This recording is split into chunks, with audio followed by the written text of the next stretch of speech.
বলেন কোথা থেকে আসছিলেন? আমরা প্রথমে পিরোজপুর থেকে বরিশালের দিকে উঠছি আর কি। পরে আমি ছিলাম সামনের দিকে আর কি, 10 নম্বর সিটে, জানলার সাইডে ছিলাম।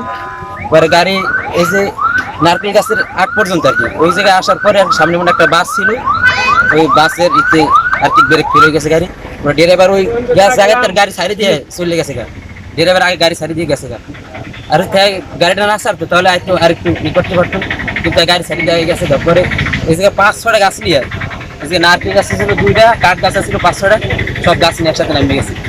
নামে যাওয়ার পরে আর কি আমি সিট ধরা ছিলাম, সিট ধরার পরে আমি জানলা খুললে, প্রথমে আমি জানলা সাইডে ছিলাম, জানলা প্রথমে খুলে দিছি, খুলে দেওয়ার পর প্রথমে আমি বাইরে দিয়েছি সবার প্রথমে। বাইরের পরে আরো লোক বাইর করছি, পরে চেক করে দেখলাম ভিতরে কোনো লোক নেই, সব লোক বাইরে ছিল, পুরো বাস ভরপুর ছিল একেবারে। জি।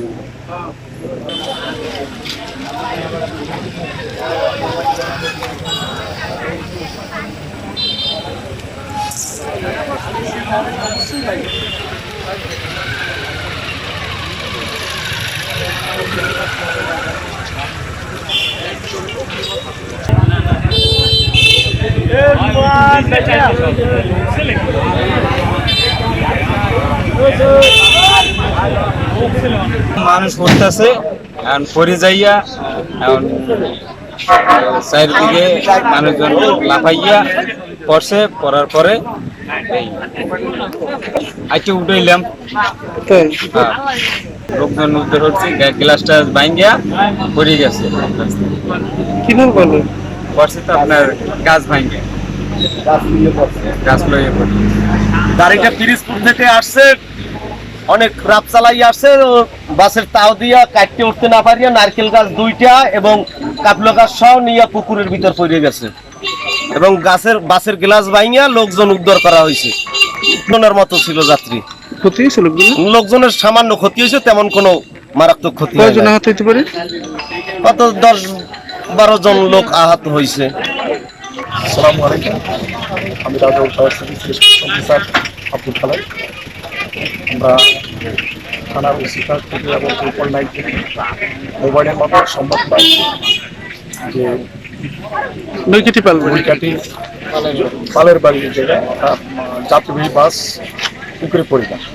সংবাদ পাওয়ার সাথে সাথে আমি আমার ইকুইপমেন্টস এবং জনবল নিয়ে দ্রুত বেগে স্পটে চলে আসি। আইসা প্রাথমিক অবস্থা আমি যে আহত নিহত আটকা পড়া আছি কিনা আমার জনবল সহ আমি গাড়ির ভিতরে এবং গাড়ির বাইরের সাথে আমরা খুঁজতে থাকি, এবং পাশাপাশি স্থানীয় যারা গণ্যমান্য এবং প্রশাসন যারা ছিল তাদের সাথে আলোচনা করি যে আহত লোক আছে কিনা। ওনাদের মাধ্যমে জানতে পারি যে স্থানীয় লোকে আহত যারা ছিল আনুমানিক 10 থেকে 12 জন, তাদেরকে স্থানীয় লোক উদ্ধার করে রাজাপুর সদর হাসপাতালে হস্তান্তর করে। বাকি কোনো নিহত লোক আমরা এই পর্যন্ত পাইনি। আমরা কোনো নিখোঁজ আছে? নিখোঁজও আমরা এখনো পাইনি। তবে যেহেতু গাড়ি পানিতে পড়ে এক সাইড চাপা আছে, সেই হিসেবে আমি এসপি স্যার এবং ওসি স্যারের সাথে আলোচনা করেছি।